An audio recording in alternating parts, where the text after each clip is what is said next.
After 15 years, Invasion is finally back in Halo Infinite, but without playable elites, is it actually worth your time? Being completely honest, whenever there's a new update, 99% of the time, I'm indifferent about it since I normally play the same two modes. Even when I first saw the trailer, I thought Invasion was gonna feel like a cheap knockoff since it was made in Forge, but I was proven completely wrong. I'm not exaggerating when I say there are moments from this mode that feel like they're straight from a movie, and the map set the foundation for this. While the classics are back and are as fun as before, the new maps really steal the show. All of them have their own unique gameplay mechanic that sets each one apart from the next. For example, Last Road is a cool ODST styled map, but when phase 2 hits, a Phantom comes down and drops hunters for the defenders and Marines come to help the attackers. On Exhumed, there's a zero gravity area that doesn't seem like much at first, but in the final phase when the objective loops back there, things get crazy. Vehicles spin out of control, grenades scatter weapons across the map, and players are fighting and floating through space. But out of the 3 new maps, the one that stunned me the most was Wavelength, where mid-game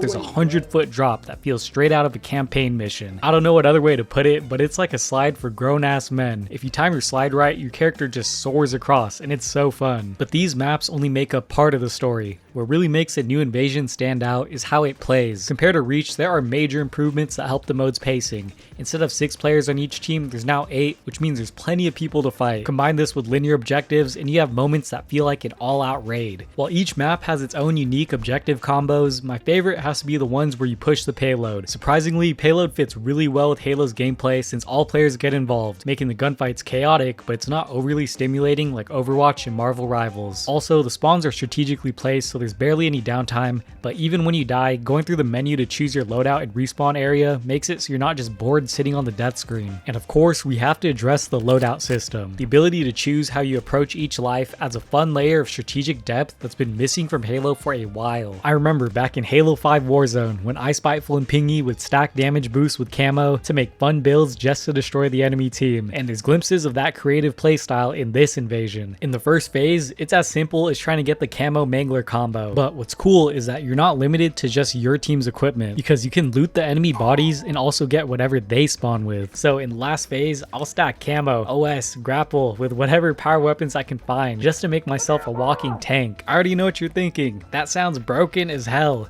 But it's actually not, because you can spawn in exact counters for whatever you need to deal with. With Infinite's Invasion, I really enjoy how the devs intentionally give players more chances to get creative with their gameplay. Like there was this one match where I watched a guy farm the other team because he parked a Falcon on top of a Phantom, and that made me realize that kill barriers aren't strict at all, and you can pull off some weird strats in this mode. After experimenting and looking for spots to try out, I learned that the high arches on Exhumed don't have any kill barriers. One game led to another, and somehow I'm having the time of my life, spawn killing a YouTuber at 1 in the morning because of a spot I found. Like, I don't care what you say, I'm not getting that level of enjoyment and freedom on Halo Reach Invasion. So to answer the question, is this mode worth playing even without playable elites? 100% yes. Reach was my first Xbox Live game, and I hold anything related to it to a pretty high standard. Regardless if there's elites or not, in Infinite's Invasion, the maps and objectives are more engaging and the sandbox is much more fun to play with. And most importantly, there's no bloom. Anyways, give it a try and let me know what you guys think.